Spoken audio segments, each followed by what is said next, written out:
Julien David a créé sa start-up. Il vous dit tout sur la création de son réseau social. Bonjour Julien. Bonjour. Comment ça va? Ça va très bien. Première télé, tout ça, pas trop stressé? Oui. Oh, un petit peu, on va pas mentir.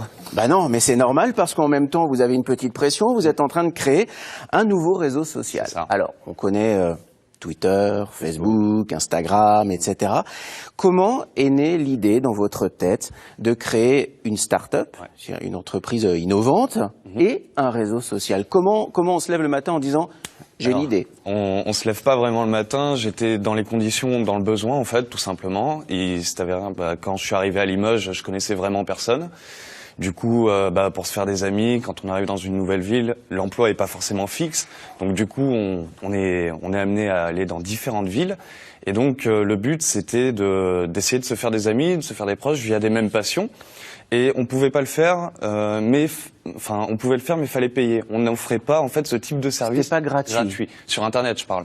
Et donc du coup, fallait payer. Donc on a très peu d'argent. C'est compliqué. Et puis des amis qu'on achète, même si au final, même si au final on n'achète pas vraiment, on paye le service. Voilà, c'est comme ça qu'est née l'idée, en fait. C'est avec la volonté de rencontrer. Alors cette nuit, vous avez travaillé d'arrache-pied pour nous livrer cette vidéo qui permet de comprendre évidemment ce qu'est votre réseau social. Clac, je vais la lancer et voilà. Finalement, en quoi ce réseau social-là, dont vous avez eu l'idée, est différent des autres, à part la gratuité? Comment ça fonctionne? Est-ce que c'est le même principe? En fait, on casse la barrière du virtuel pour l'amener au réel. Donc du coup, en fait, on amène les gens vraiment à se rencontrer via, comme je disais tout à l'heure, une même passion. On a pris l'exemple du foot, mais ça s'arrête à l'imagination de chacun, suivant ses passions, la pêche. Il n'y a pas de limite d'âge. Donc du coup, en fait, c'est basé sur l'événementiel. C'est-à-dire qu'en gros, si quelqu'un aime le foot, mais bon voilà, on est jeune, c'est difficile. Je parle attention pour les jeunes, c'est difficile d'aller le voir sur un vrai stade, au point de vue de l'extra par mois au niveau à payer. Ouais. Par contre, on a un écran plasma, on a un appartement, mais on n'a pas vraiment d'amis puisqu'on connaît personne dans cette ville. On va dire tout simplement, on va créer un événement sur ce réseau social-là. On va dire voilà, je regarde ce match de foot en direct sur ma télé. Venez chez moi, telle date et tout. On dit le nombre de personnes qu'on veut et à partir de là, les gens qui ont cette même passion sont notifiés automatiquement par le site et disent voilà, Mathieu par exemple organise cet événement pour participer et rencontrer, voir ce match de foot. Alors il y en a un, il amène les bières, l'autre les pizzas. À consommer avec modération, je parle des pizzas bien sûr. Vous avez quel âge, Julien? J'ai 22 ans. Quand vous dites à vos potes je vais créer ma start-up, je vais créer un réseau social, et Zuckerberg n'a qu'à bien se tenir, il vous regarde avec quel regard? Ambitieux, des fois même prétentieux, même si c'est vraiment pas mon but, mais au moins c'est innovant et je pense qu'aujourd'hui, en 2016 et même en 2017, ce sera le même problème. C'est plus facile de créer son job que de trouver un job.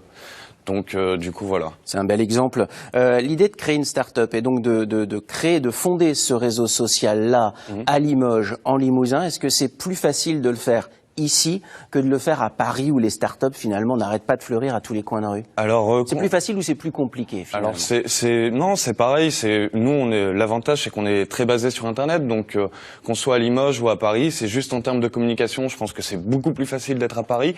En fait, peu importe l'endroit, on est là pour mettre un système qui est là via internet, donc c'est juste aussi facile en fait, tout simplement. Vous avez beaucoup d'ambition. Allez, les prochaines étapes pour ce réseau social, sont lesquelles? Alors les prochaines étapes, tout simplement de sortir. Donc on va attendre janvier avant de sortir. Ça fait moi 1 an que je bosse sur ce projet. Je suis pas tout seul. On est une équipe de 6 personnes, tous bénévoles, puisque j'ai pas les moyens de payer ces personnes à 22 ans.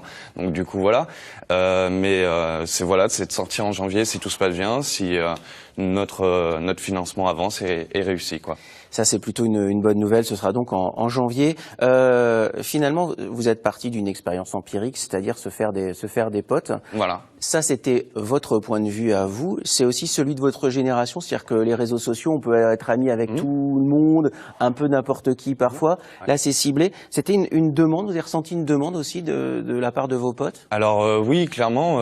Combien de fois j'ai entendu dire, puisque moi je viens du milieu informatique, on joue à des jeux. Combien de fois j'ai entendu dire, j'aurais bien aimé sortir, mais je connais personne, donc du coup je vais passer la soirée tout seul chez moi en train de jouer, sans connaître vraiment du monde. Donc le but c'était vraiment ça. Et nous on a aussi une énorme un énorme plus et caractéristique que les autres n'ont pas, c'est que nous, on certifiera les gens sur notre site de protéger leurs données privées aux utilisateurs. C'est-à-dire qu'elles ne seront pas revendues à des annonceurs ou à des gens... Je sais pas à qui vous pensez. Donc du coup, voilà, mais c'est nous, les données privées qu'on va avoir sur notre site resteront privées. En aucun cas... C'est rassurant parce que effectivement, on en a déjà parlé dans cette émission avec Hélène Abalo, c'est pas toujours le cas, évidemment. On n'a pas donné le nom du réseau social, il faut le donner. Alors c'est Friends of Future, FOF. FOF, voilà. Les amis du futur. Eh bien, pour votre futur, on vous souhaite le meilleur. Et mon petit doigt me dit que, avec votre étoile qui brille dans les yeux et votre ami qui vous soutient, votre compagne qui vous soutient dans les coulisses, vous êtes bien entouré et ça devrait fonctionner. Vous nous tenez au courant de la suite des affaires, hein? Il n'y a pas de problème. D'accord. Merci beaucoup, Julien. Merci beaucoup. Et puis, très belle route à vous.